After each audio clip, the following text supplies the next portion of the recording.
The Lin-Wood school-wide Poetry Out Loud competition is a special annual tradition to many people. Poetry Out Loud is a way for students to step out of their comfort zone and explore poetry while working on our public speaking skills. The competition is typically held for 9th through 12th graders, and the school community comes to watch. And it is a great school-wide event, even with elementary and middle school students making the choice to participate. Obviously, the Poetry Out Loud competition we are used to seeing could not happen this year due to the pandemic. Instead, on February 11th, we held our school-wide Poetry Out Loud competition virtually. The students who moved on to the school-wide round each recited their poem in front of a green screen with only 3 other people in the room. The judges for the competition watched each performance through a private YouTube live stream, rather than seeing it in person as they usually would. Unfortunately, family and friends were not able to watch the poets perform live. Instead, we have prepared for everyone a video with the students' performances. Although this version of Poetry Out Loud does not quite have the same effect that the in-person show has, we hope you are able to enjoy watching our contestants perform nonetheless. And without further ado, here is the 2021 Lin-Wood School-Wide Poetry Out Loud competition.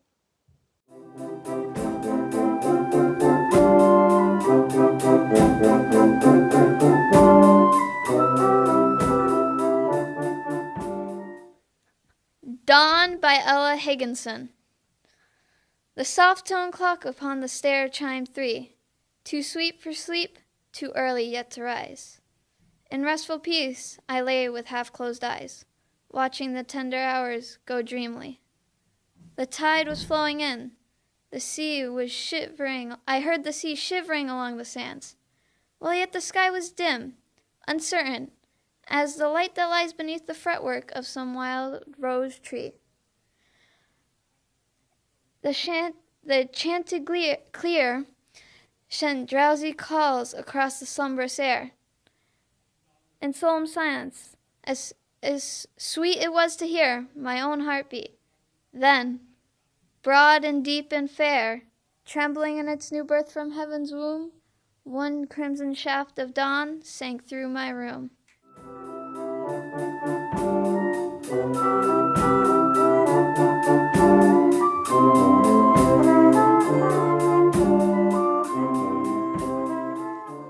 I'm offering this poem to you by Jimmy Santantino Becca. I am offering this poem to you since I have nothing else to give. Keep it like a warm coat when winter comes to cover you, or like a pair of thick socks the cold cannot bite through. I love you. I have nothing else to give you, so is a pot full of yellow corn to warm your belly in winter. Is a scarf for your head to wear over your hair to tie up around your face. I love you. Keep it, treasure it as you would if you were lost, needing direction. In the wilderness, life becomes when mature. In the corner of your drawer, tucked away like a cabin or hogan in dense trees, come knocking and I will answer, give you direction, let you warm yourself by this fire, rest by this fire, and make you feel safe. I love you. It's all I have to give and all anyone needs to live, and to go on living inside when the world outside no longer cares. If you live or die, remember, I love you.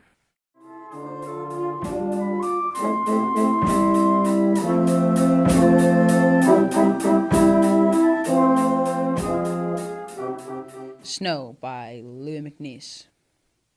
The room was suddenly rich, and the great bay window was spawning snow and pink roses against it, soundlessly collateral and incompatible. World is suddener than we fancy it. World is crazier and more of it than we think, incorrigibly plural. I peel and portion a tangerine, spit the pips and feel the drunkenness of things being various. And the fire flames with a bubbling sound, for a world is more spiteful and gay than one supposes.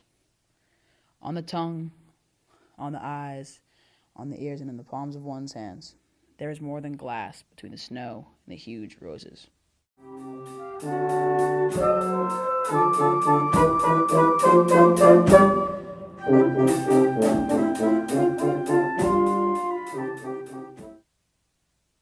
Hanging Fire by Audre Lorde. I am 14, and my skin has betrayed me. The boy I cannot live without still sucks his thumb in secret. How come my knees are always so ashy? What if I die before morning? And Mama's in the bedroom with the door closed. I have to learn how to dance in time for the next party. My room is too small for me. Suppose I die before graduation. They will sing sad melodies, but finally tell the truth about me. There is nothing I want to do, and too much that has to be done. And Mama's in the bedroom with the door closed. Nobody even stops to think about my side of it. I should have been on math team. My marks were better than his. Why do I have to be the one wearing braces? I have nothing to wear tomorrow. Will I live long enough to grow up? And Mama's in the bedroom with the door closed.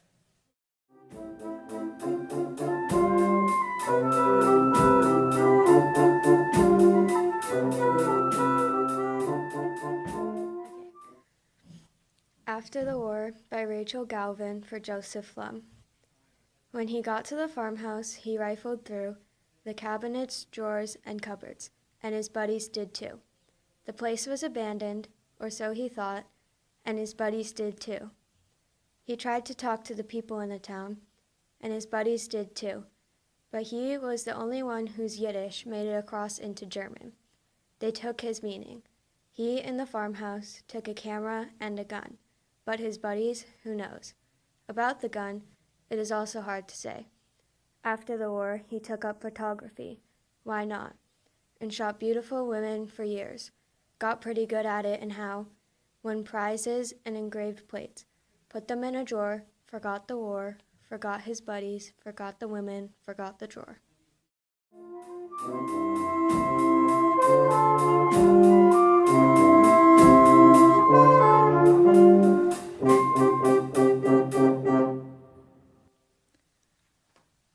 Pity the Beautiful by Donna Gioia. Pity the beautiful, the dolls and the dishes, the babes with big daddies granting their wishes. Pity the pretty boys, the hunks and Apollos, the golden lads whom success always follows. The hotties, the knockouts, the 10s out of 10s, the drop-dead gorgeous, the great leading men. Pity the faded, the bloated, the blousy. Pity the faded, the bloated, the blousy, the paunchy addids whose luck's gone lousy. Pity the night, pity the gods, the stars lose their pity the gods, the no longer divine. Pity the night, the stars lose their shine.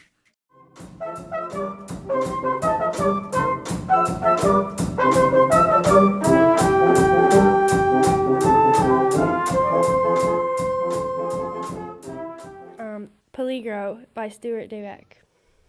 Fire ran horrified from its ashes. In the cinematic afterglow, shadows fled.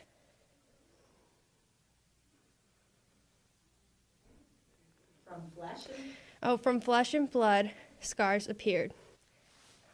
How do I not remember this? Followed years later.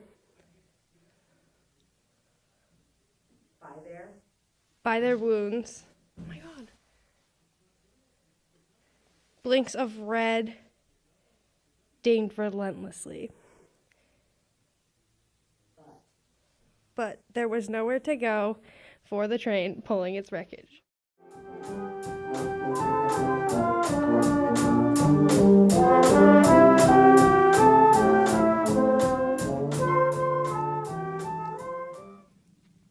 Author's Prayer by Isla Kamansky. If I speak for the dead, I must leave this animal of my body. I must write the same poem over and over, for an empty page is the white flag of their surrender. If I speak for them, I must walk on the edge of myself. I must live as a blind man who runs through rooms without touching the furniture. Yes, I live. I can cross the streets asking, "What year is it?" I can dance in my sleep and laugh in front of the mirror. Even sleep is a prayer. Lord, I will praise your madness, and in a language not mine, speak of music that wakes us, music in which we move. For whatever I say is a kind of petition, and the darkest days must I praise.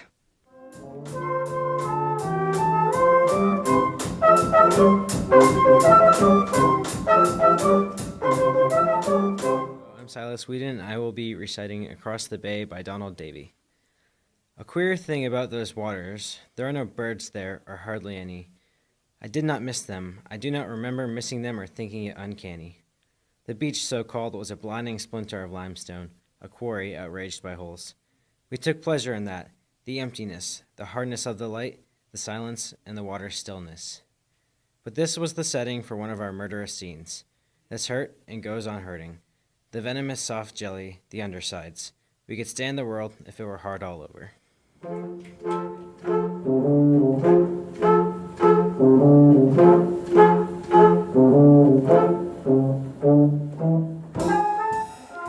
Insomnia by Dana Gioa. Now you hear what the house has to say. Pipes clanking, water running in the dark. These mortgaged walls shifting in discomfort, and voices mounting in an endless drone, like the sounds of a family that year by year you've learned how to ignore. But now you must listen to the things you own, all you've worked for these past years. The murmur of property, of things in disrepair, about to come undone, and twisting in the sheets, remember all the faces you could not bring yourself to love. How many voices have escaped you until now? The venting furnace, the floorboards underfoot,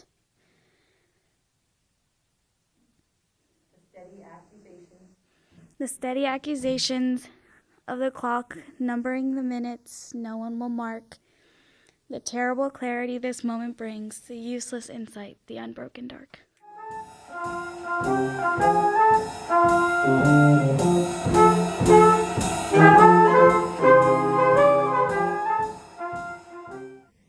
Hysteria by Donoso D. Martinez.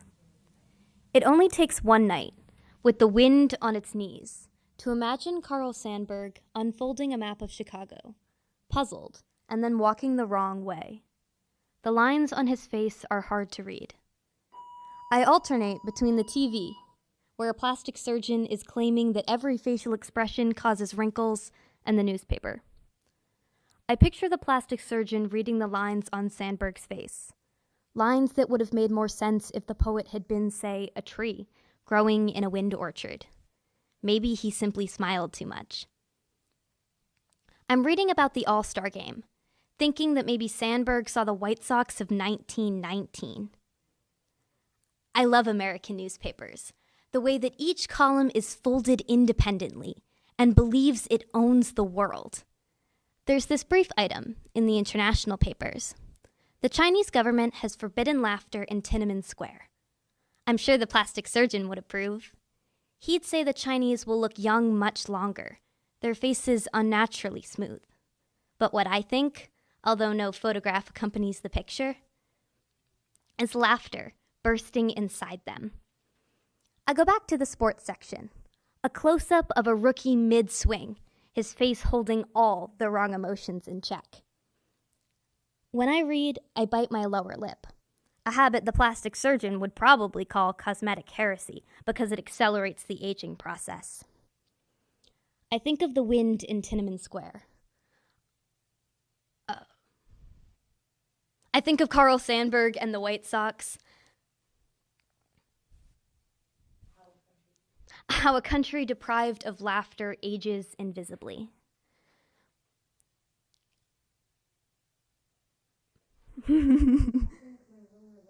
Oh, I bite my lower lip again.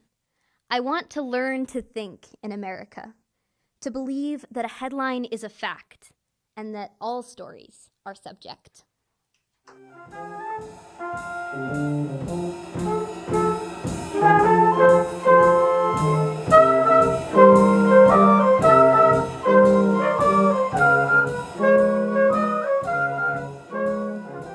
The Arrow and the Song by Henry Wadsworth Longfellow. I shot an arrow into the air, it fell to earth, I knew not where, for so swiftly it flew the sight, could not follow it in its flight.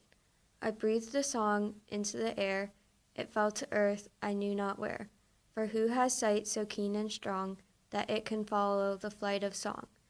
Long, long afterward, in an oak, I found the arrow still unbroke, and the song from beginning to end, I found again in the heart of a friend.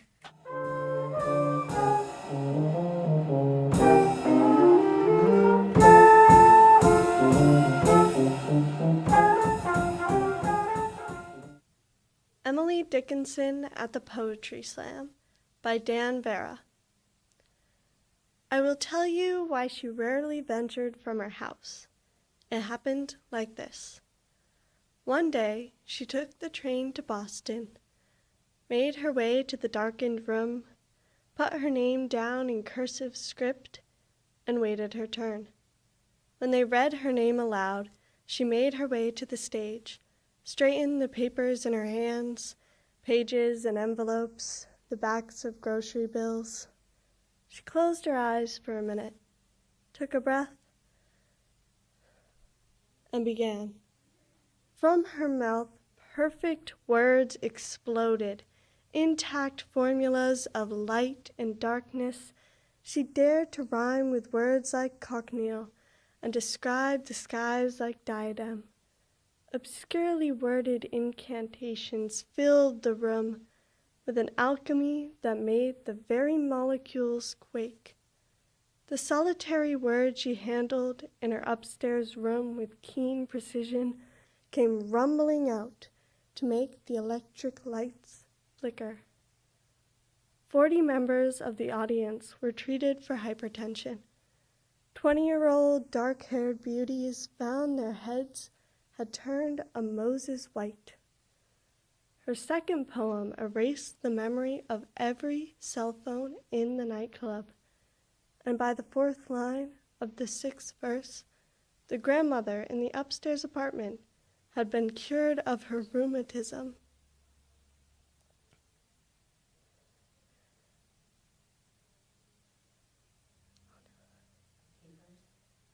The papers reported the power outages. The area hospitals taxed their emergency generators, and sirens were heard to wail through the night. Quietly, she made her way to the exit, walked to the terminal, and rode back to Amherst. She never left her room again, and never read such syllables aloud.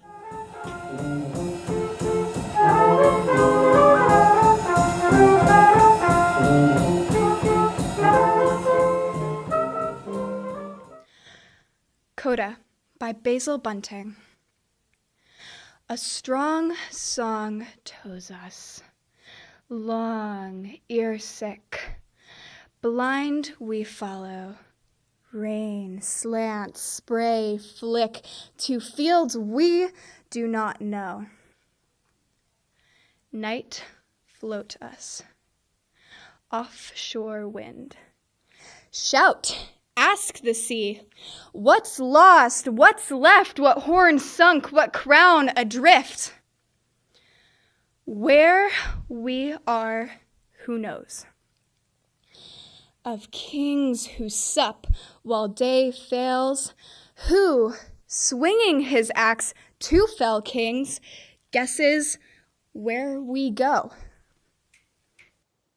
As you might know, the winner of the Lin-Wood school-wide competition was Britta Robinson, and she moved on to the regional round. I, Shanna Drapo, came in second and moved on to the regional round as an alternate. Although it was a much different competition than what we've had before, this year's Poetry Out Loud competition was a success. We are lucky to be able to have this type of event despite the pandemic, and hopefully you enjoyed watching our performances. Thank you also to Mr. Untersea and the high school band for the music which underscored our performances.